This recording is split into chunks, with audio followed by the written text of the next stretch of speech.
No llores porque se terminó, sonríe porque sucedió. Cada Madrid y nada más. Gracias. That team, you mentioned some names there, like the Modric's and Gareth Bales and all the others. Like, talk me through those guys at that point. Was you looking at them going like that level was crazy? Could you see those guys going and doing what they went and done at Real Madrid? Luka, yeah, because he was incredible. He was incredible. Even back then? Yeah, Luka. Then you pass him a ball in such tight. He was like David. You know, Silva. You pass him a bad ball, he makes it look like a good ball. You know, he makes you look better. Wow. Yeah. That's nuts. And they went on to do some mad things. Have you played with a player that's had a better individual season? No. Wow. He's got every attribute. He can score goals. He certainly creates. He keeps the ball as well as anyone in world football. Luka Modric. What was it about Luka? How long we got? I remember we played against Croatia for England. Stevie Lamps played. You'd get this little guy in midfield. I remember just thinking, wow, this guy's special. Just like so silky with the ball, never lost the ball, could receive the ball in anywhere on the pitch. You just knew then that he was going to be like, world-class player. Then obviously I played with him at Tottenham for a few years. Again, it just made the game look easy. Everything went through Luka, and obviously a Balón de Oro winner. And obviously everything that he's achieved at Madrid. It's just, he's definitely one of the best players I've played with, but that's an easy one. Luka Modric. I played against him was for England, against Croatia, and I was like, this kid has got something.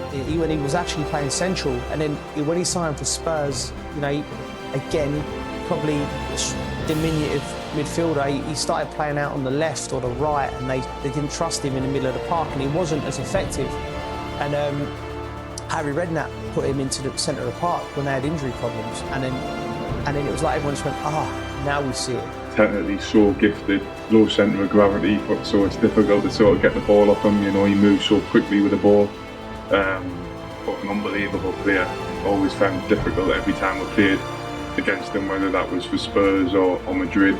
If you're playing 4-4-2, he played in a left position and come into a little pocket, and then suddenly we were playing Arsenal at home on a Tuesday night.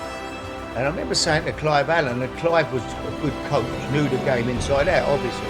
But I said, I'm going to play Luka Modric central. And Clive said to me, Harry, he'll get murdered in there. He's not strong enough to play in there. He can only play in that off the left, out the way where he can. I said, no, I think he'll play in there. He'll get on the, Anyway, I played him. We beat Arsenal. And then Saturday we played Chelsea. And he said, you're not going to play in there Saturday, are you? I went, yeah. He said, there's Essien, Ballack, Lampard, all monsters, Now I'm going to play Luka in there. We beat Chelsea on the Saturday, and he never played anywhere else. Ozil or Modric in their prime? No, Modric. no, Ozil. No, come on, he was sick. Ozil was sick. I know Ozil was sick, but Modric, bro. What he was doing at Real Madrid, Ozil, he was bad. He's not. I think Modric is another level, but Ozil was a player, man.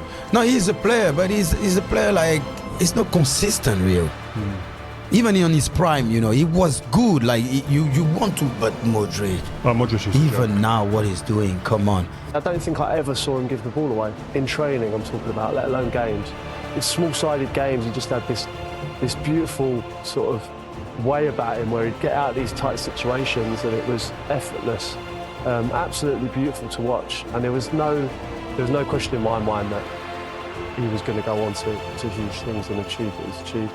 Benzema usually gets the credit, but this guy, 36, running the show, using his brain all the time. Here, I don't know if you remember, he took that ball out and brought it to the edge of the box, and to still have the awareness at that stage of the game, at his age, going deep in a lot of competition. I don't know how he still saw that. And this one is another one where he knew that Benzema was there. That's a different type of pass from the inside of his foot, straight away, not after a control that we saw on the first one. He knew that his striker was there. And then this one, Jamie, I know you like this one, but again, head up straight away when he receives the ball, head up straight away. Look, where is my striker? Then he knows that he has the quality, obviously, to do this. Not a lot of people can do that. But he turned straight away to see where his striker was. And I think for me, one thing that is very important that people do not mention all the time, is your brain. And this guy doesn't forget about it. He knows that he has to use his brain, and he does it more often than not. Luka would have been lovely to play with. As a footballer, you could have played with him, you know. 1-2s, he was intelligent. It must have been a joy to be alongside him as a teammate and to play with him. I think the man has that much respect and he's that good. Yeah. And the age doesn't matter because he's never been lightning quick. No. Without the ball.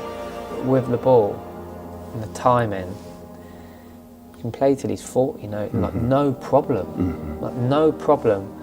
The guy up here is just, as I say, pound for pound, I think the best midfielder as well. From Palacios to Casemiro, Real Madrid, similar role, win the ball back, give it to Modric or Kroos.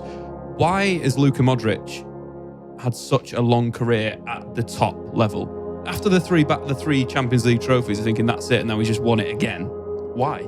Because he doesn't rely on any other attribute other than, you know, his brain and his technique. Like, lots of players can blow out when they've got all this pace, this strength, this every single thing. Like, even when he was a 19-year-old player, he was never going to burst past people. He was always a conductor of the orchestra. He never really, you know, he was never going down the wing, or, you know, he never, all his attributes are going to be with him till, you know, he's 50, 60 years old. He could play, you know, in the senior league, and, you know, he's still going to be Luka Modric, who dictates the whole game. Prime Modric, I think you can't look past him, because when you're talking about the best midfielders and more pivotal to Croatia ever, or best midfielders of this generation, and you've got Iniesta, Xavi, Pirlo doesn't really come into that conversation. He doesn't. As good as he is, and I think he's great, don't get me wrong, I think he's just under that level. Xavi, Iniesta, Modric. That being the caveat, who's more pivotal to their team? This Croatia team does nothing without him. Yeah.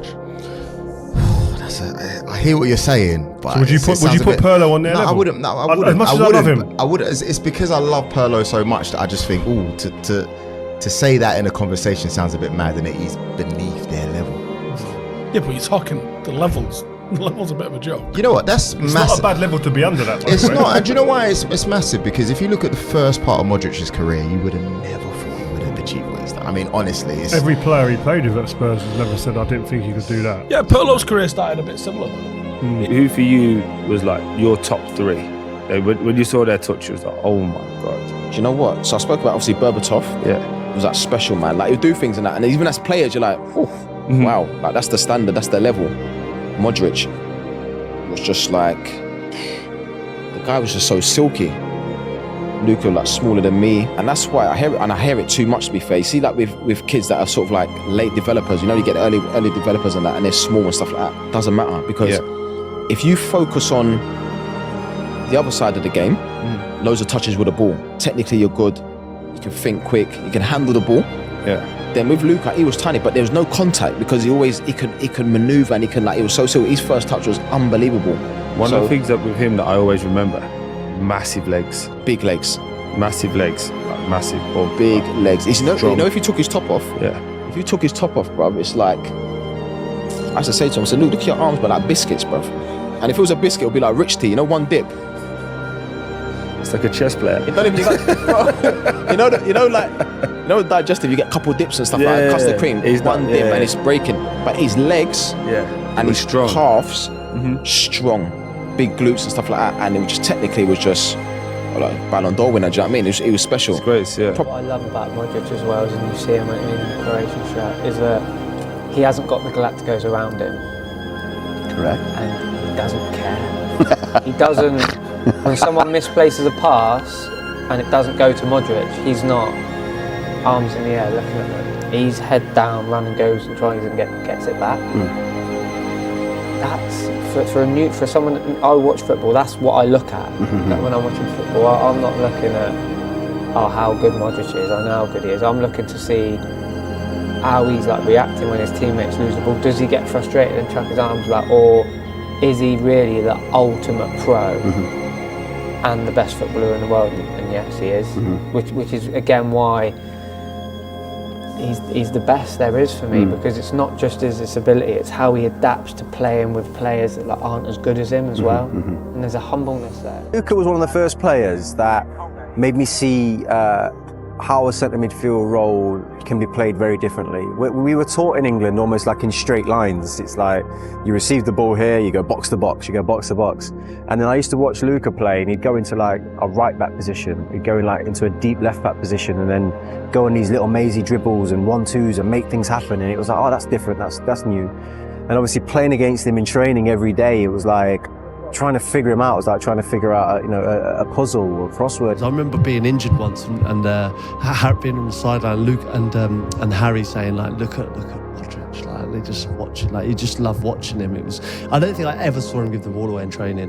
It was just, I'm not even joking. Like, we'd play small-sided like boxes, you know, where you just can't even get out of situations, and he would manage to wriggle out of these situations and keep the ball. It was just beautiful to watch.